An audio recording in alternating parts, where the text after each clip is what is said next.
F-35 ఇలాంటి fighter jets ని కూడా రంగంలోకి దించేసింది. రీఫీలింగ్ స్కైలోనే ఫీలింగ్ చేసుకోవచ్చు అనమాట.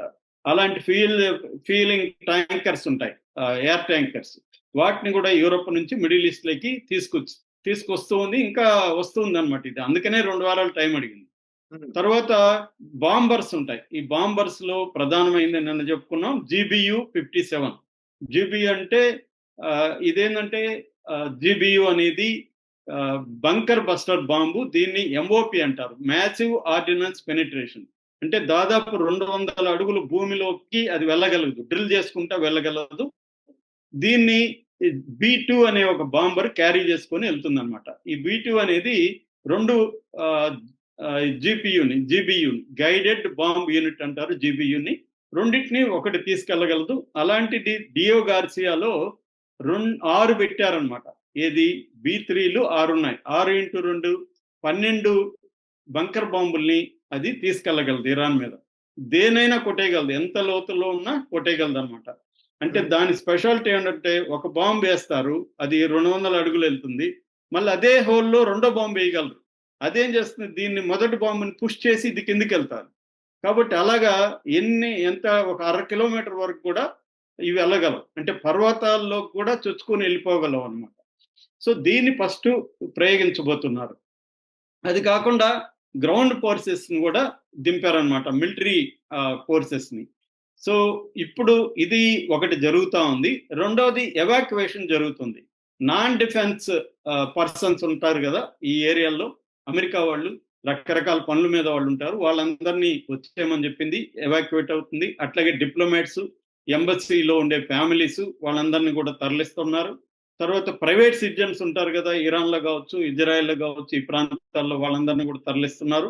తర్వాత కొన్ని ఫ్లైట్స్, యుద్ధానికి పనికిరాని ఫ్లైట్స్ కానీ, ల్యాండ్ కాన్వాయ్స్ కానీ, క్రూయిజ్ షిప్పులు ఉన్నాయి అక్కడక్కడ, లగ్జరీ షిప్పులు, వాటన్నిటిని కూడా అమెరికాకి తరలిస్తా ఉన్నారు. ఒక ఖతార్లోనే 40 విమానాలను తరలించినట్టుగా శాటిలైట్ చిత్రాలు వచ్చాయి. అంటే అమెరికా యుద్ధ ప్రయత్నాల్ని చేసుకుంటూ వస్తుందన్నమాట. క్లియర్గా మనకి అర్థమైపోతుంది. ఇప్పుడు దీన్ని ఇరాన్ ఎదుర్కోక తప్పదు. ఎందుకంటే చర్చలకి అమెరికా పైకి అంటుంది కానీ యుద్ధమే చేయాలని అమెరికా డిసైడ్ అయిపోయినాక ఒక పక్క ఇజ్రాయెల్ దెబ్బ కొడుతూ నువ్వు మళ్ళీ చర్చలకు రా, కంప్లీట్ సరెండర్ అవ్వని ట్రంప్ పిలుస్తున్నాడు. అందుకనే అబ్బాస్ అర్గాచి చెప్తున్నాడు, ముందు ఇజ్రాయెల్ని మీరు ఆపండి, మేము చర్చలకు వస్తామని చెప్తే అది వినట్లేదు. అంటే అబ్బాస్ అర్గాచి కూడా ఇందాక మాట్లాడుతూ గంట క్రితం అమెరికా మా మీద దాడి చేయడమే లక్ష్యంగా ఉంది, చర్చలు అనేది లేదు, అది మమ్మల్ని ప్రపంచాన్ని మోసం చేస్తుందని చెప్పాడు. సో ఇప్పుడు ఇరాన్ అటాక్ చేయబోతుంది. ఇరాన్ ఎలా అటాక్ చేస్తుంది? ఇరాన్ ఏం చేస్తుందంటే ఈ అమెరికా బేసెస్ ఉన్నాయి కదా ఈ కంట్రీల్లో, వాటి మీద అటాక్ చేస్తుంది. సో అమెరికా సైనికుల మీద దాదాపు 50,000 మంది సైనికులు ఉన్నారు కాబట్టి 50,000 మంది సైనికుల మీద అటాక్ చేస్తుంది. అట్లాగే అరేబియా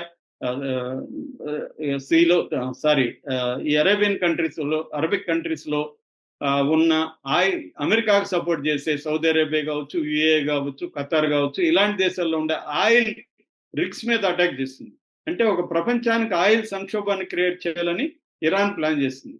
అలాగే తన దగ్గర ఉన్న, తన కంట్రోల్లో ఉన్న ఒక జలసంధి ఉంది, హార్ముజ్ జలసంధి. దాంట్లో 20% షిప్పులు, కార్గో షిప్పులు దాంట్లో నుంచి రావాలి ప్రపంచవ్యాప్తంగా. సో దాన్ని ఆపేస్తుంది. అట్లాగే రెడ్ సీ, హౌతీ కంట్రోల్లో రెడ్ సీ ఉంది, దాన్ని ఆపేస్తుంది. దానివల్ల ఏమవుతుందంటే 20-30% కార్గో ఆగిపోతుంది. అంటే గ్యాసు, LPG ఇవన్నీ ఆగిపోతాయి అన్నమాట. దానివల్ల రేట్లు పెరిగిపోయి ప్రపంచం అంతా కూడా ఒక సంక్షోభం వచ్చే అవకాశం ఇరాన్ చేయాలని ప్లాన్ చేస్తుంది. దాంతోపాటు ఇరాన్తో పాటు యాక్సిస్ ఆఫ్ రెసిస్టెన్స్ పేరుతో ఇటు హిజ్బుల్లా, హౌతీ, హమాస్, షియా మిలిషియా ఇరాక్లో, సిరియాలో షియా మిలిషియా, వీళ్ళందరూ కూడా అటాక్ చేసే అవకాశం ఉంది. ఇది ఇరాన్ చేయబోతుంది. అయితే ఇరాన్ బలహీనంగా ఉంది ఇప్పుడు. ఇరాన్కి ఆర్థికాంక్షల వల్ల వాళ్ళ ఆర్థిక వ్యవస్థ చాలా ఘోరమైన పరిస్థితిలో ఉంది. ఏదో చైనా, రష్యా ఆదుకోబట్టి కొంతవరకు బెటరు, కానీ కష్టంగా ఉంది. తర్వాత రెండవ అంశం, వాళ్ళకి వెపన్స్ పాత ఉన్నాయి, అడ్వాన్స్డ్ డిఫెన్స్ సిస్టమ్స్ లేవు. మన దగ్గర S-400 మనకి తెలుసు, మన డిఫెన్స్ సిస్టమ్ ఉంటే ఇరాన్ దగ్గర S-300 ఉంది, దానికంటే పాతది, రష్యా దగ్గర కొనుక్కున్నది. దాంతో ఏం మనమే సరిగ్గా చేయలేకపోయినాం అని చెప్తుంటే అదేం చేయగలుగుతుంది? అంత పాతవి ఉన్నాయి. మిగతావంతా వాళ్ళు ఓన్‌గా తయారు చేసుకున్న పాత డిఫెన్స్ సిస్టమ్ ఉన్నాయి. అది ఆల్రెడీ ఇజ్రాయెల్ కొట్టేసింది చాలా వాటిని. అందువల్ల డిఫెన్స్ సిస్టమ్స్ గాని, అటాకింగ్ సిస్టమ్స్ గాని, ఎలక్ట్రానిక్ వార్‌ఫేర్ గాని, ఏఐ బేస్డ్ వార్‌ఫేర్ సిస్టమ్స్ గాని ఇరాన్ దగ్గర లేవు.